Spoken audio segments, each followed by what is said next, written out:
আল্লাহ রাব্বুল আলামিন বলেন সুবহানাল্লাযী ইয়াসরা বিআবদিহি লাইলাম মিনাল মাসজিদিল হারামি ইলাল মাসজিদিল আকসাল্লাযী বারাকনা হাওলাহু লিনুরিয়াহু মিন আয়াতিনা ইন্নাহু হুয়াস সামিউল বাসীর। আমি সে মহান সত্তা, আমি সে মহান আল্লাহ। আমার প্রিয় বান্দা, আমার প্রিয় হাবিবকে আমি মসজিদে হারাম থেকে, অর্থাৎ বাইতুল্লাহ শরীফ থেকে মসজিদ আকসা বাইতুল মুকাদ্দাস পর্যন্ত ভ্রমণ করাইছি। রাত্রিবেলা কোনো এক পবিত্র রজনীতে ভ্রমণ করাইছি। আমি তাকে বরকত দিয়ে, রহমত দিয়ে পরিবেষ্টন করে ফেলেছি। আমার আমার উদ্দেশ্য হলো আমার প্রিয় হাবিবকে আমার নেয়ামত রাজি স্বচক্ষে দেখাবো। নিশ্চয় আল্লাহ রাব্বুল আলামিন হলেন সর্বশ্রোতা সর্বজ্ঞ। আল্লাহ রাব্বুল আলামিন হলেন মহাজ্ঞানী। সুবহানাল্লাহ। এই মেরাজ আল্লাহ রাসূলের জীবনে ৩৪ বার হয়েছে। কয়বার? ৩৪ বার মেরাজ আল্লাহ রাসূলের জীবন হয়েছে। ৩৩ বার হয়েছে স্বপ্ন যুগে। কয়বার? ৩৩ বার হয়েছে স্বপ্ন যুগে। আর একবার হয়েছে সশরীরে জাগ্রত অবস্থায়। আল্লাহ রাব্বুল আলামিন তার প্রিয় হাবিবকে মেরাজে ভ্রমণ করাইছেন। সুবহানাল্লাহ বলুন। আহলে সুন্নাহ ওয়াল জামাতের মতে আল্লাহর হাবিব সশরীরে জাগ্রত অবস্থা আল্লাহর আরশে ভ্রমণ করেছেন। সুবহানাল্লাহ বলুন। মেরাজ কবার হয়েছে?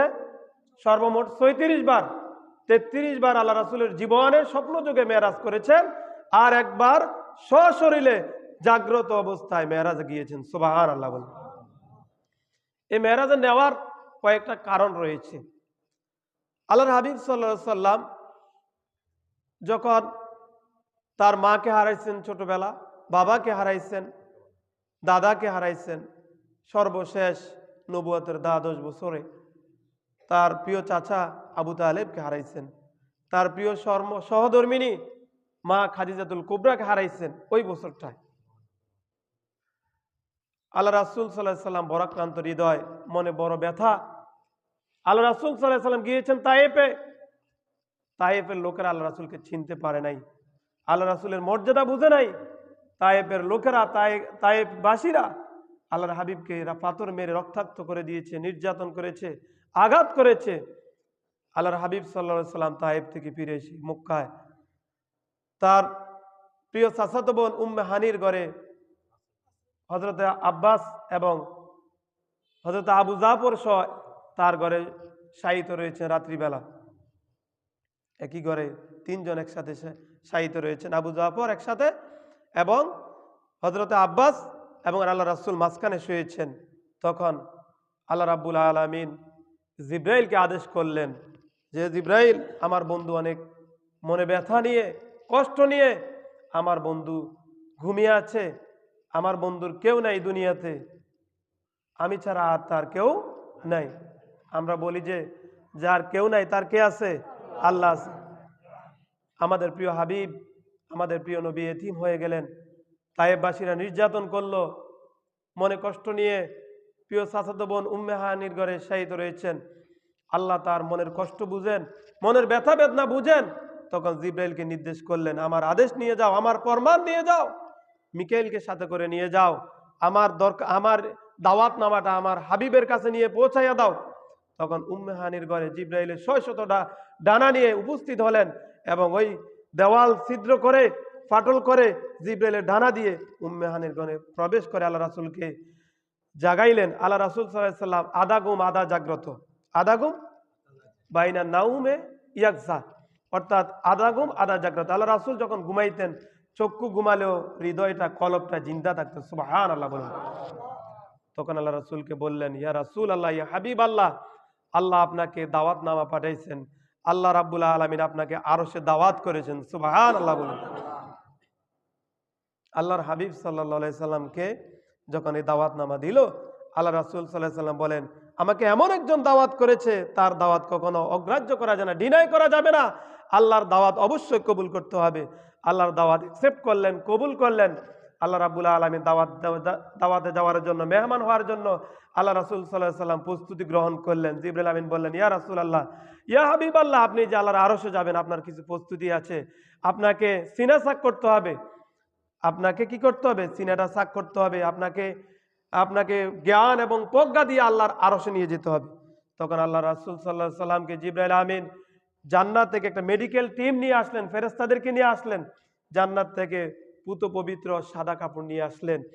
তখন ওই মাকাম ইব্রাহিম এবং জমজম কূপের মধ্যখানে আল্লাহ রাসূলকে সাদা কাপড় বিছিয়ে দিয়ে ওখানে শায়িত করলেন এবং সিনা শাক করলেন। কি করলেন?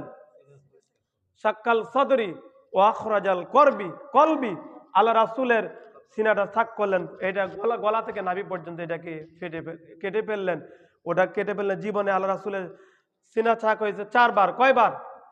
4 বার। একবার হলো 4 বছর বয়সে, আরেকবার 8 বছর, আরেকবার 12 বছর, আরেকবার হলো আপনার 40 বছর, আরেকবার হলো 51তম বছর। এই 4 বার আল্লাহ রাসূলের জীবনে সিনা ছাক হয়েছে। কত কত বছর? সর্বপ্রথম 4 বছর, এরপরে 12 বছর, এরপরে 40তম বছর, এরপরে 51তম বছর। এই 4 বার সিনা ছাক হয়েছে। তখন জিবরাইল আমিন ওই সিনা ছাক করে জ্ঞান, প্রজ্ঞা, হিকমত সকল কিছু দান করে সিনাটা জমজমের কূপের পানি দিয়ে ওয়াশ করে ধুয়ে আবার এটা আল্লাহ রাসূলের কলবের মধ্যে, দেহের মধ্যে ফিটিং করে দিলেন। সুবহানাল্লাহ বলুন। ওই সাদা কাপড়টা যখন বিছিয়ে দিয়েছেন, সাদা কাপড় কেন দিয়েছে জানেন? সবচেয়ে পোশাকের মধ্যে হলো সাদা কাপড়, সাদা পোশাক পবিত্র পোশাক। সুবহানাল্লাহ বলুন। আর সেখান থেকে আল্লাহ রাসূলের যে সিনা ছাক হয়েছে, ওপেন হার্ট সার্জারি হয়েছে, এটা হলো সেখান থেকে ডাক্তাররা, চিকিৎসা বিজ্ঞানরা এটাকে গবেষণা করে অ্যানালাইসিস করে রাসূলের হাদিসগুলোকে আজকে ওপেন হার্ট সার্জারি করে। সুবহানাল্লাহ বলুন। আর সকল হসপিটালগুলোতে দেখবেন বেডের মধ্যে সাদা কাপড় দিয়ে থাকে, ঠিক না ভাই? ঠিক। ওখান থেকে আল্লাহ রাসূলের ওই মেরাজের ঘটনা থেকে। সুবহানাল্লাহ বলুন। তখন আল্লাহ রাসূলকে সম্পূর্ণ প্রস্তুতি গ্রহণ করে বোরাক এনে আল্লাহ রাসূলকে নিয়ে যাবেন কোথায়? আল্লাহর আরশে। আল্লাহ রাসূল অনেক লম্বা কাহিনী, আমি সংক্ষেপে বলতেছি, একবারে সংক্ষেপে বলতেছি। নিয়ে যাওয়ার সময় বোরাককে নিয়ে এসে বারকুন, এটা বিদ্যুতের গতির চেয়ে আরো লক্ষ লক্ষ কোটি কোটি গুণ বেশি, এটা দ্রুত গতিতে চলে, ঠিক না ভাই? ঠিক। তখন এই বোরাককে নিয়ে এসে আল্লাহর হাবিবকে বললেন, ইয়া রাসূলুল্লাহ, এই বোরাক বাহন এটা আপনার জন্য, এটা আপনি চালাইবেন। সুবহানাল্লাহ বলুন। এটা কে চালাইবেন? এটা আপনি চালাইবেন, এটা আমি চালাইতে পারবো, আমি আপনার পিছনে থাকবো, ঠিক না ভাই? ঠিক। আল্লাহ রাসূল সাল্লাল্লাহু আলাইহি সাল্লাম ভ্রমণ করলেন। আল্লাহ রাসূল যাওয়ার সময় 3টা জায়গায় স্টপেজ করলেন। কয়টা জায়গা? সর্বপ্রথম ইয়াসরিব অর্থাৎ মদিনায়।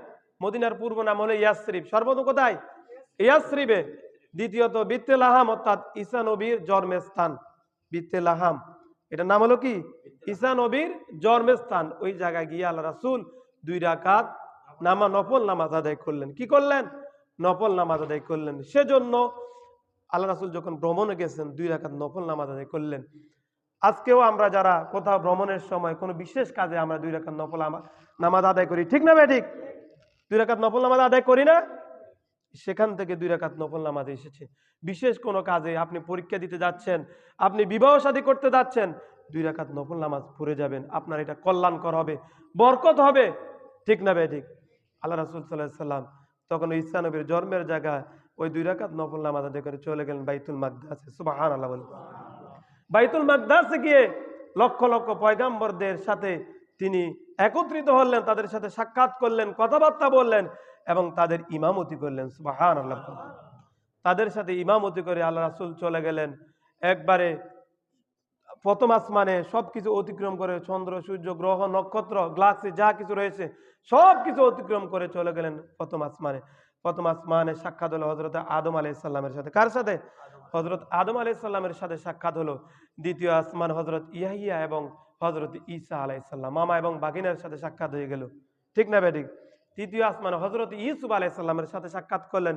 চতুর্থ আসমানে হযরত ইদ্রিস আলাইহিস সালামের সাথে সাক্ষাৎ করলেন। পঞ্চম আসমানে হযরত হারুন আলাইহিস সালামের সাথে সাক্ষাৎ করলেন। এরপরে ষষ্ঠ আসমানে হযরত মূসা আলাইহিস সালামের সাথে সাক্ষাৎ করলেন। সপ্তম আসমানে গিয়ে হযরতে ইব্রাহিম আলাইহিস সালামের সাথে সাক্ষাৎ করলেন। সুবহানাল্লাহ বলুন। আল্লাহ রাসূল এই সপ্তম আসমান পাড়ি দিয়ে চলে গেলেন বাইতুল মামুরে। সুবহানাল্লাহ বলুন। বাইতুল মামুর, সেখানে এমন একটা মসজিদ রয়েছে যেটা অবিকল কাবার মতো। সুবহানাল্লাহ বলুন। একবারে কাবার আদলে ওটা তৈরি, ওটাকে ডুপ্লিকেট করেছে আমাদের কাবা শরীফ। সুবহানাল্লাহ বলুন। ওটা ডুপ্লিকেট কি? কাবা শরীফ। ওটা হলো ফেরেশতাদের কিবলা। কার কিবলা? ফেরেশতারা প্রতিদিন 70,000 ফেরেশতা ওখানে তাওয়াফ করে। কত হাজার? ওই 70,000 ফেরেশতা তাওয়াফ করে একবার বের হয়ে গেলে জীবনে আর দ্বিতীয়বার ঢুকার সুযোগ পাবে না। কিয়ামত পর্যন্ত তারা আর ওখানে ঢুকার কোনো সুযোগ পাবে না। ওই বাইতুল মামুর থেকে আল্লাহ রাসূল চলে গেলেন সিদরাতুল মুনতাহা। সুবহানাল্লাহ বলেন। কোথায় চলে গেলেন? সিদরাতুল মুনতাহা চলে গেলেন। সিদরাতুল মুনতাহা এমন একটা জায়গা, একবারে সর্বোচ্চ স্থান। এরপরে রয়েছে আল্লাহর আরশ। কি রয়েছে? সিদরাতুল মুনতাহা থেকে 4টা নদী বের হয়েছে। কয়টা নদী? 4টা নদী। মনে রাখবেন কথাগুলো, খুবই গুরুত্বপূর্ণ। 4টা নদী, 2টা জান্নাতে আর 2টা আমাদের দুনিয়াতে, 2টা পৃথিবীতে আর 2টা জান্নাতে। জান্নাতে 2টার নাম হলো, একটা হলো হাউজে কাউসার, একটা কি হাউজে কাউসার, আর একটা হলো সালসাবিল, স্বচ্ছ পানির আপনার নদী, ওটা হলো সালসাবিল। আর একটা হলো আমাদের মিশরের নীল নদ। পৃথিবীর মধ্যে একটা কোথায়? মিশরের নীল নদ, আর একটা হলো ইরাকের জমিনে ফুরাত নদী। সুবহানাল্লাহ। এই সিদরাতুল মুনতাহা থেকে 4টা নদী বের হয়েছে। আল্লাহ রাসূল সাল্লাল্লাহু আলাইহি সাল্লাম সিদরাতুল মুনতাহা থেকে চলে গেলেন আল্লাহর আরশে। কোথায় চলে গেলেন? আল্লাহর আরশে গিয়ে আল্লাহর সাথে সাক্ষাৎ করলেন। আল্লাহ রাব্বুল আলামিন বললেন, ও আমার হাবিব, আপনি চলে আসুন, আমার নিকটে চলে আসুন, আমার একবারে কাছে কাছে চলে আসুন। সুম্মা দানা ফাতাদাল্লা ফাকানা কাবা কাউসাইনি ওয়া আদনা। আল্লাহর একবারে সামনাসামনি চলে আসলেন। কোথায় চলে আসলেন? আল্লাহর একবারে নিকটে চলে আসলেন। অডিও কল, ভিডিও কল, অর্থাৎ কথাবার্তা সবকিছু করে আল্লাহ রাসূল আল্লাহকে সরাসরি দেখেছেন এবং কথা বলেছেন। সুবহানাল্লাহ বলেন। আল্লাহর হাবিবকে বললেন, ইয়া রাসূলুল্লাহ, ইয়া হাবিব আল্লাহ। আল্লাহ বলেন, ওয়ারাফা'না লাকা যিকরাক, হে রাসূল, আমি আপনার জিকিরকে সমুন্নত করে দিয়েছি, আপনার আলোচনাকে আমি সমুন্নত করে দিয়েছি। সুবহানাল্লাহ বলেন। কুল্লামা যুকিরতু ওয়া যুকিরতা মাই, আমার আলোচনা, আল্লাহ রাব্বুল আলামিন বলেন, আমার আলোচনাটা যেখানে, আমার প্রিয় হাবিবের আলোচনাটাকে আমি সেখানে ফিট করে দিয়েছি। সুবহানাল্লাহ। নামাজে, একামতে, কোরআনে, কিতাবে, যত জায়গা রয়েছে পৃথিবীতে, দুনিয়াতে, আরশে, আসমানে যত জায়গা রয়েছে, আমার আলোচনা যে জায়গা হবে, আমার হাবিবের আলোচনা সেই জায়গা হবে। সুবহানাল্লাহ। কুল্লামা যুকিরতু ওয়া যুকিরতা মাই। কথা কি বুঝাইতে পারছি? তখন আল্লাহ রাব্বুল আলামিন তার প্রিয় হাবিবকে হাদিয়া স্বরূপ 50 ওয়াক্ত নামাজ দিলেন। এটা আপনারা সকলে এই কাহিনী জানেন, এই ঘটনা জানেন। 50 ওয়াক্ত থেকে কোথায় ওয়াক্ত এসেছে? 5 ওয়াক্ত।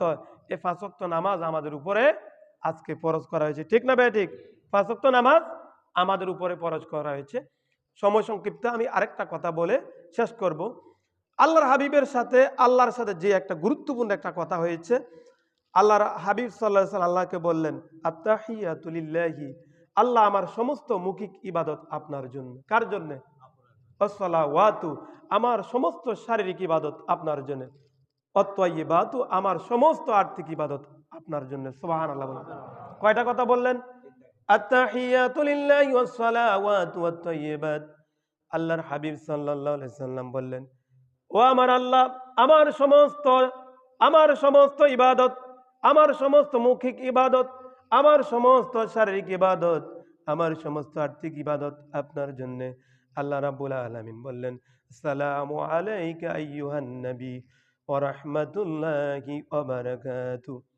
আল্লাহ রাব্বুল আলামিন কি বললেন? আসসালামু আলাইকা আইয়ুহান নবী ওয়া রাহমাতুল্লাহি ওয়া বারাকাতুহু। ও আমার হাবিব, ও আমার বন্ধু, আমার শান্তি, আমার বরকত, আমার রহমত, আমারও 3টা কথা আপনার জন্য। সুবহানাল্লাহ বলুন। আমার শান্তিটা, আমার বরকতটা, আমার রহমতটা একমাত্র আপনার জন্য। আল্লাহর হাবিব বললেন, আসসালামু আলাইনা ওয়া আলা ইবাদিহিল্লাহিস সালিহিন। শুধু আমার জন্য হলে হবে না, সালামটা আমার জন্য হলে হবে না, আমার জন্য তো আছে, আমার নেককার উম্মতদের জন্য আসসালামু আলাইনা, এই সালামটা, ওয়া আলা ইবাদিহিল্লাহিস সালিহিন, আমার উম্মতের মধ্যে যারা সালেহ, যারা ইবাদত নেককার, তাদের জন্য এই সালাম। সুবহানাল্লাহ বলুন। ফেরেশতারা এই কথাটা শুনে অবাক হয়ে গেলেন, হতবাক হয়ে গেলেন। ফেরেশতারা বললেন, আশহাদু আল্লা ইলাহা, নিশ্চয় আমরা সাক্ষ্য দিচ্ছি, ওয়া আশহাদু আন্না মুহাম্মাদান আবদুহু ওয়া রাসূলুহু, আমরা সাক্ষ্য দিচ্ছি আল্লাহ ছাড়া কোনো মাবুদ নাই, নিশ্চয় মুহাম্মদ সাল্লাল্লাহু আলাইহি সাল্লাম আল্লাহর বান্দা এবং রাসূল। সুবহানাল্লাহ বলুন। তাশাহুদের অর্থটা বুঝতে পারছেন? তাশাহুদ কোথা থেকে আসছে বুঝতে পারছেন? আল্লাহর সাথে এই কথোপকথনটা আল্লাহ রাব্বুল আলামিনের সাথে আল্লাহর হাবিব করে আসছেন। 5 ওয়াক্ত নামাজ আমাদের জন্য নিয়ে আসছেন, সে নামাজ আজকে আমরা পড়ি না। ঠিক না বেঠিক? আমাদেরকে নামাজের প্রতি গুরুত্ব দিতে হবে। নামাজ ব্যতীত কোনো সফল হওয়া যাবে না। ওই সালে বন্দা হতে পারবেন না, নেককার উম্মত হতে পারবেন না, যেটার জন্য আল্লাহর হাবিব ওই আরশে আল্লাহর সাথে কথা কমিটমেন্ট করিয়েছেন। ঠিক না বেঠিক? আমাদেরকে 5 ওয়াক্ত নামাজ আদায় করতে, বিশেষ করে ফজর নামাজ। যে ব্যক্তি ফজর নামাজ আদায় করে সে সকল নামাজ আদায় করে। ঠিক না বেঠিক? আল্লাহ রাব্বুল আলামিন আমাদেরকে সকলকে তৌফিক দান করুক। ওয়া মা তৌফিক ইল্লা বিল্লাহ। আসসালামু আলাইকুম ওয়া রাহমাতুল্লাহ। যারা কাবলা জুমা আদায় করেন না, কাবলা জুমা আদায় করে নিন।